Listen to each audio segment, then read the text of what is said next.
Hello trucker family, this is Kevin with the trucker side. Our team is always on the trucker side, as you well know. Our whole community is on the trucker side. We are here to support you and your trucking journey. We're trying to use our knowledge in order to help you guys with your success in your careers and in your businesses. Thank you for watching our videos. We appreciate the support. Please share them with others or subscribe to the channel if you haven't done that so far. We're making today's video to talk about the things you need to look into when you're buying a used truck. There's a bit of a process that you need to take into consideration in order to make sure you make the right choice. Getting a used truck can be pretty challenging because you want to find the sweet spot, as in how old or how new you want your truck to be in order to make a good solid choice that's going to work for you rather than against you. If you buy a brand new truck, it's going to be very expensive, both on the purchase price and also on the insurance. So you're going to find yourself with a very high payment, which you don't really want to do because the trucking market will go up and down. And you want to make sure you find the sweet spot where you also don't get a truck that's too old, where you do have a lower payment indeed, but when it comes to repairs and downtime, especially downtime, when you're broke down, you're not running, so your expenses keep going, but no money is coming in. So what do you need to look into when you get a used truck, or what year is it supposed to be? Make sure you follow the video all the way to the end so you can get a good idea in the things that you need to look for. In my opinion, the best option you have in order when it comes to getting a used truck is getting something between 2018 and 2022. The 2018 to 2020 would probably range. Right now we're in the spring of 2026, so a used truck between 2018 and 2020 will range right now anywhere between 30 and 50,000, and the 2020 to 2022 will range somewhere between 50 and 80,000 dollars. Obviously there's a bit of a difference between the brand, the specs, the engine, the mileage, the condition, and so on and so forth. I would take into consideration getting something that still has some sort of factory warranty if possible. It's probably not going to work for something older than 2020. Generally factory warranties go up to like 5 or 6 years and a certain number of miles.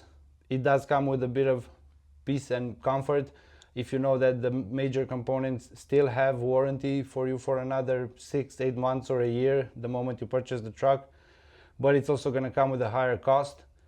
There's usually extended warranty options for these trucks, so you do have the option to get a little bit of a backup, and sometimes, most times, it can be included in the price of the truck when you purchase, so it can be financed along with the truck where you don't have to put a down payment on it, but you're still covered.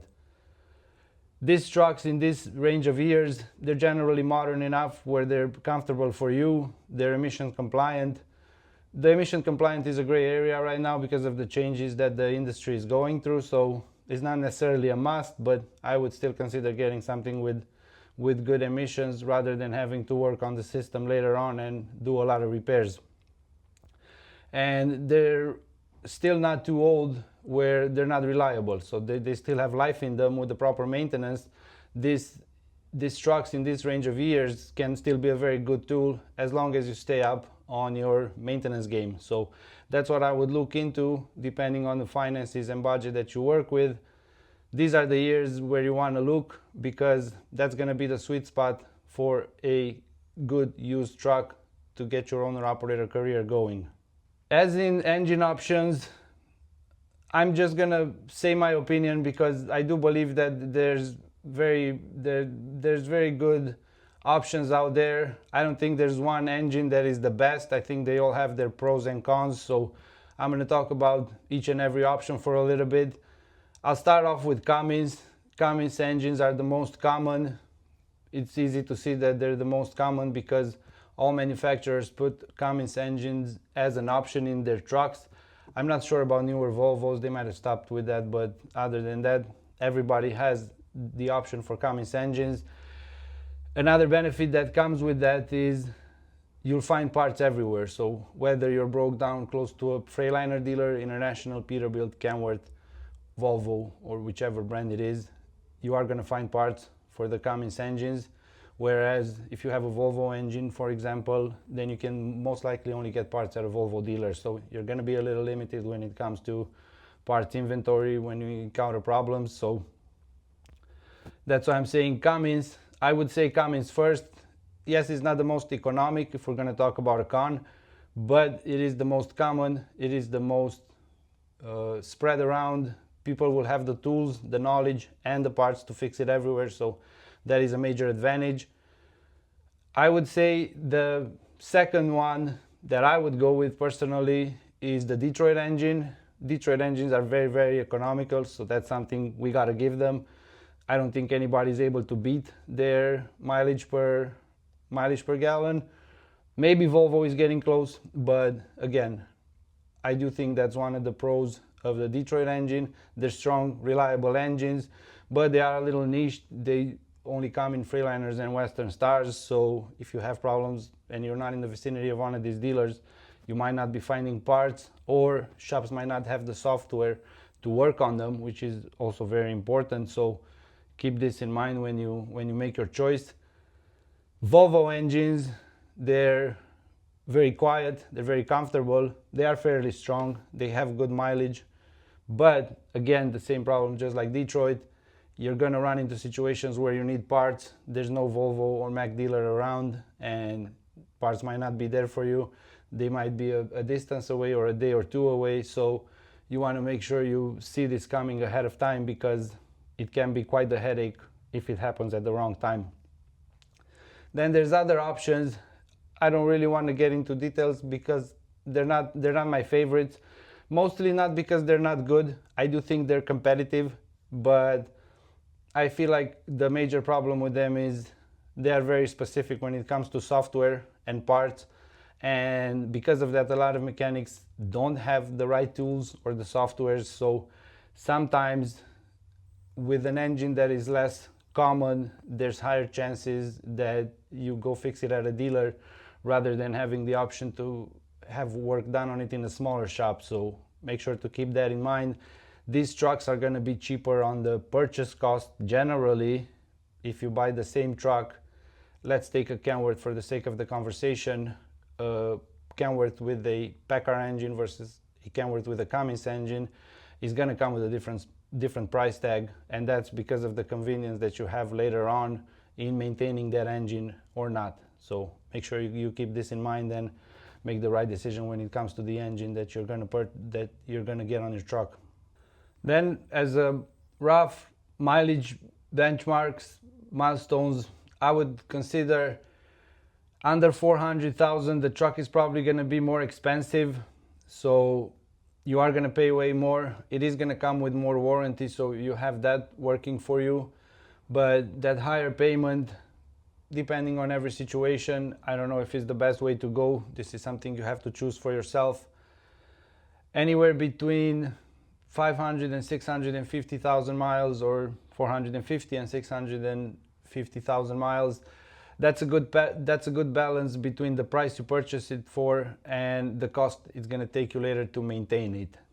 In this category, there's a good chance that the truck still has some warranty on it, so you might get some peace of mind of like 6 months, 8 months, or a year on that warranty on the major components: engine, transmission, after treatment system, maybe even rear end. So I would say that this is the best option you have. Price versus quality versus reliability versus maintenance. I would go with this category around 500,000-600,000 miles, give or take. Then over 650,000 miles, between 650 and 800,000 miles, the truck is going to be cheaper, but you need to expect some major repairs soon.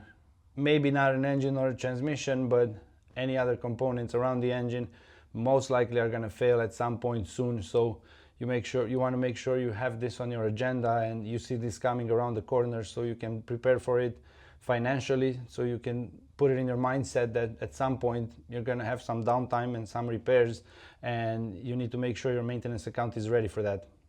Over 800,000 miles, I would say, unless this is a specific situation where you have the truck maintenance history readily available, as in, say, the same person owned it for the last 10 years and they can show you the repairs, or maybe not 10 is a lot, let's say 5-6 years, and you have access to the maintenance files, and there's been major rebuilds done on it: engine, transmission, rear ends, turbos, radiators, any prices that can come, and any parts that can come with a higher price tag.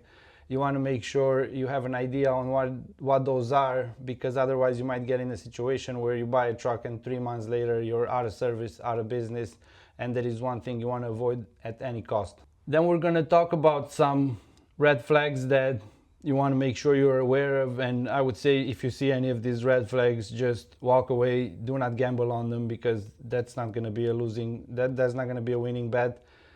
Frame damage, major component. If there's any cracks, bends in the frame, excessive rust where you see the frame is starting to kind of get eaten away by rust, you don't want to touch that with a 10-foot pole.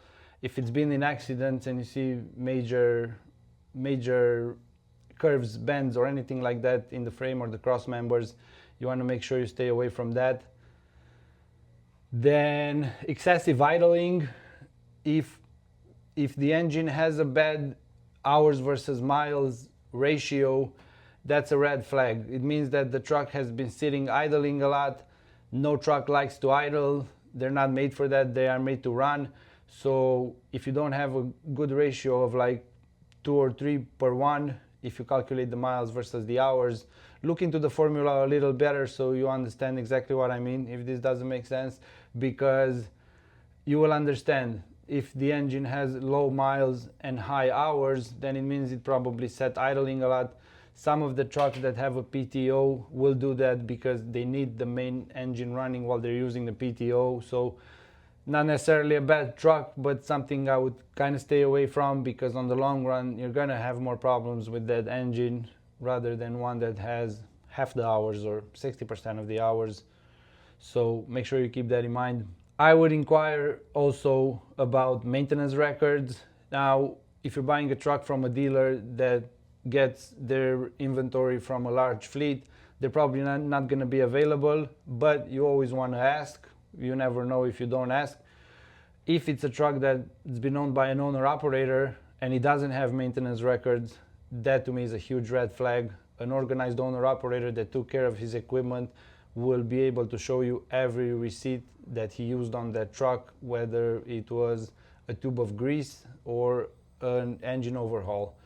I don't care what anybody says. If you put the money in the truck, you need to have the receipts, you need to have a record, you need to be able to see what happened to that truck, what you did and what you did not fix, so that you can take proper care when you have any sort of problem or when you want to do preventative maintenance. I would also be very careful of smoke. If the truck is smoking while it's running, that's a big red flag. Generally, blue smoke will come from the truck burning oil. Black smoke will come from fuel being burned improperly. White smoke would generally be coolant leaking somewhere and getting on the exhaust. But to sum that up, any smoke is a bit of a red flag, unless the truck is very, very old and you want to fix it, get it in good condition yourself. Then if you want to get a truck and get it to work, I would recommend do not get any truck that smokes, because that is a huge red flag. And then lastly, oil leaks. If you spot oil leaks, major oil leaks, I would stay away from those. If a part or a component is soaked in oil or it's like actively dripping, that's a sign that things are off. If some components are a little damp, with a used truck, it's hard to get something that has no oil leaks, but this is something you have to kind of balance out when you look at it and just consider it in the overall picture of what else is wrong besides this small or big oil leak. And at the end of the day, every aspect we considered, you need to put it in the bigger picture with the other aspects and consider if that truck is indeed a good option for you, or you need to keep looking. One major mistake that I've been seeing people do, and I want everybody to avoid that because it is not a good factor to make decisions. People will see a truck that looks good and think that it runs good. The fact that the body of a truck is good and it has no rust The fact that the interior of a truck is cleaned and detailed does not mean that that is a good running truck. Any truck you buy should be clean on the inside, so that should be a given. And then you want to make sure you look at the mechanics around it. You want to make sure you look at the components, because at the end of the day, that's what's going to keep your truck running or not. I hope you guys find this information useful. If you have any questions for us, like always, we're on the trucker side. Our whole community is on the trucker side. Post any questions in the comment section below or contact us over email. We are always on the trucker side. My name is Kevin. If you like the video, please share it with others. Appreciate the support and the love, and have a good day.